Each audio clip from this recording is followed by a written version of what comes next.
Hello बच्चों, मैं Amit sir आप लोगों के लिए एक क्वेश्चन सीरीज स्टार्ट कर रहा हूं जो क्लास 12th के लिए बहुत महत्वपूर्ण होगा।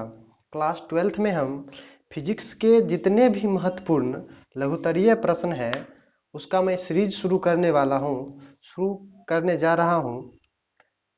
तो क्वेश्चन नंबर 1 हमारा है कि विद्युत आवेश को परिभाषित करें, यानी डिफाइन इलेक्ट्रिक चार्ज।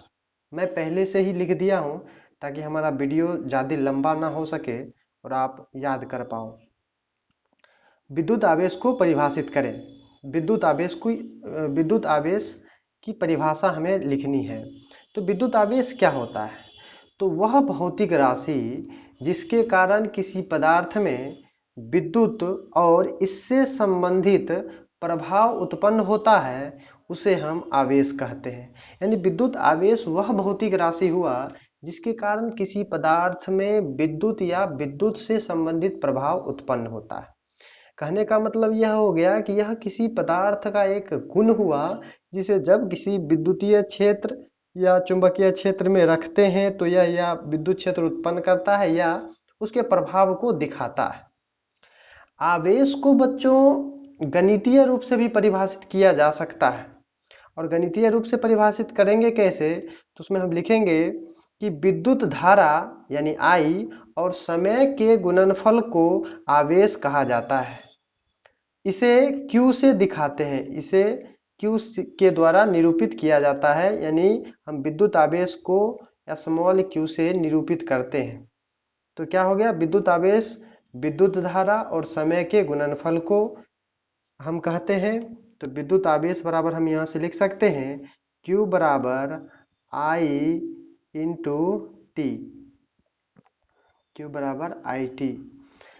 इसका SI मात्रक का बात करें तो विद्युत आवेश का SI मात्रक हो जाएगा।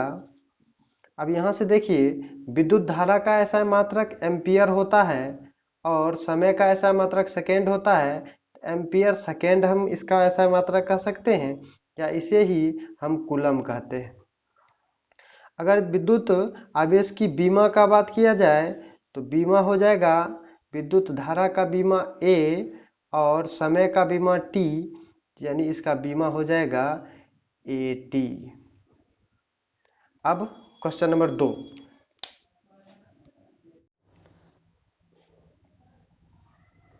प्रश्न संख्या 2 है, विद्युत आवेश के दो मौलिक गुणों को लिखें।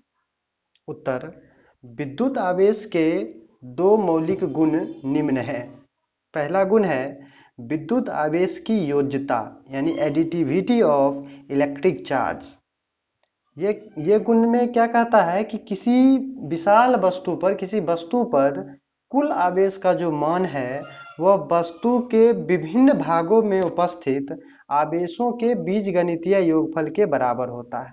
मान लीजिए यह एक बहुत बड़ा विशाल वस्तु है और इसके विभिन्न भाग में अलग अलग आवेश है। यहाँ पर मान लीजिए Q1, Q2, Q3, Q4, इस तरह से बहुत सारा आवेश है।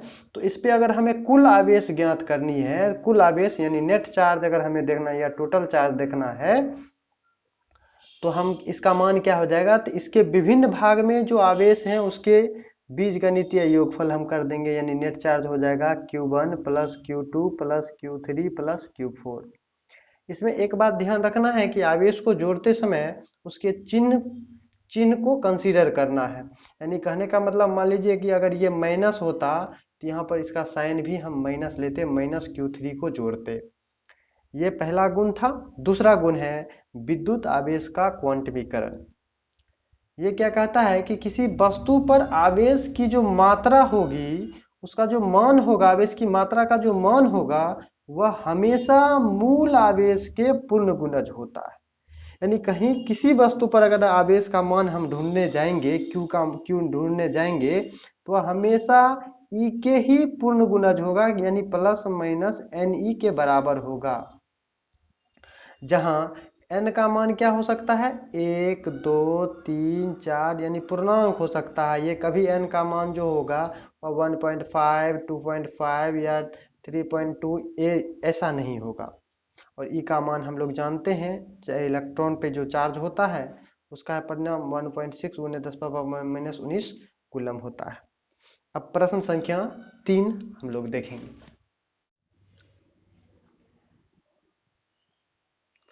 प्रश्न संख्या 3 है, कूलम का नियम लिखें। कूलम का नियम, कूलम का नियम इस नियम के अनुसार दो स्थिर बिंदु आवेशों के बीच लगने वाला आकर्षण अथवा प्रतिकर्षण बल दोनों आवेशों के परिमाणों के गुणनफल के अनुक्रमानुपाती तथा उनके बीच की दूरी के वर्ग के व्युत्क्रमानुपाती होता है। यानी सबसे पहले हम दो स्थिर बिंदु आवेश हम मान लेते हैं, यह Q1 यह Q2, और इस दोनों आवेशों के बीच की दूरी को हम मान लेते हैं कि यह दूरी R दूरी है। और इस पे लगने वाला, अब दो आवेश है तो इस पे या तो आकर्षण बल लगेगा या प्रतिकर्षण बल लगेगा, उसको हम F कह देते हैं। तो पहला जो बात है इसमें वह कहता है कि F अनुक्रमानुपाती या समानुपाती होता है दोनों स्थिर बल के बीच। जो लगने वाला जो बल F है वह अनुक्रमानुपाती होता है दोनों आवेश के परिमाणों के गुणनफल, यानी इसका परिमाण यानी Q1 और इसका परिमाण Q2, इसके दोनों के गुणनफल के समानुपाती होता है। ये पहला पॉइंट है। दूसरा पॉइंट है कि ये जो बल है वह उनके बीच के दूरी यानी R के वर्ग यानी R² के व्युत्क्रमानुपाती होता है। तो इसको हम मैथमेटिकली लिखेंगे F व्युत्क्रमानुपाती 1/R²। Equation second. अब समीकरण 1 और 2 को हम संयुक्त रूप से लिख सकते हैं F समानुपाती mod Q1 mod Q2 upon R²। अब एक इस समानुपाती चिन्ह को हम हटाएंगे तो इसके बदला में हम बराबर का चिन्ह और एक समानुपाती नियतांक K देते हैं। K Q1 Q2 ये परिमाण है अपॉन R²। अब SI यूनिट में K जो होता है समानुपाती नियतांक का मान वह 1/4πε0 के बराबर होता है। तो हम K के स्थान पे हम लिख सकते हैं, तो F बराबर क्या हो जाएगा 1/4πε0 Q1 Q2 अपॉन R²। ये परिमाण है। ये हो गया कूलम लॉ का मैथमेटिकल फॉर्म। अब ये जो ε0 है, इस ε0 को हम निर्वात अथवा मुक्त आकाश की हम लिख देते हैं। इस ε0 को हम क्या कहते हैं, निर्वात अथवा मुक्त आकाश यानी फ्री स्पेस, मुक्त आकाश की विद्युतशीलता अथवा परावैद्युतता कहते हैं।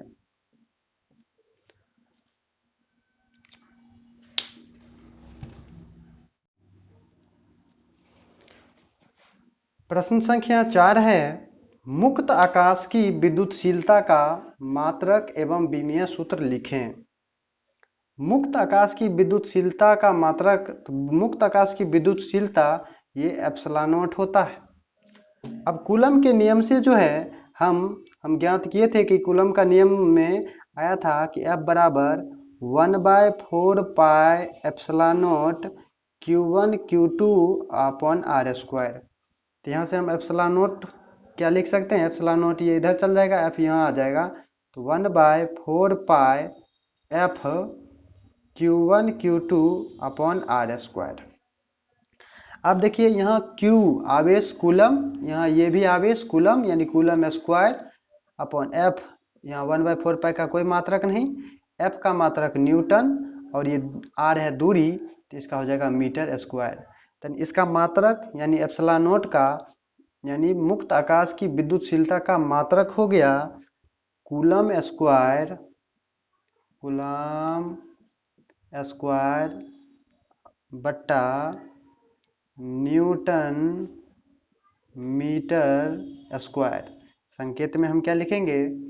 संकेत में लिखेंगे कूलम स्क्वायर प्रति न्यूटन प्रति मीटर स्क्वायर। इसका एक मात्रक और फेमस है और वह है फैराड प्रति मीटर। ये भी होता है फैराडे प्रति मीटर, एप्सिलॉन नॉट का मात्रक।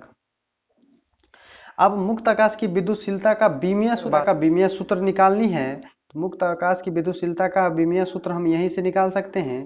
यहाँ से हम देख सकते हैं कूलम स्क्वायर यानी कूलम का जो बीमीय सूत्र होता है, यहाँ आवेश का बीमीय सूत्र AT और ये भी AT, दो आवेश है, आवेश का गुणनफल अपॉन न्यूटन का हो जाता है M, यानी बल का हो जाएगा मात्रक ML/T-2 और दूरी का हो जाएगा L स्क्वायर। यानी ये क्या हो जाएगा, यहाँ से देखिए M ऊपर जाएगा तो हो जाएगा M के पावर -1, L3 ऊपर जाएगा L-3 और T2 ऊपर में है, नीचे 2 वाला ऊपर जाएगा तो T4 और A स्क्वायर। ये इसका बीमीय सूत्र हो गया। इसको याद करने के लिए हम कहते हैं माँ लता 1342, माँ लता 1342, शुरू में माइनस बाद में प्लस।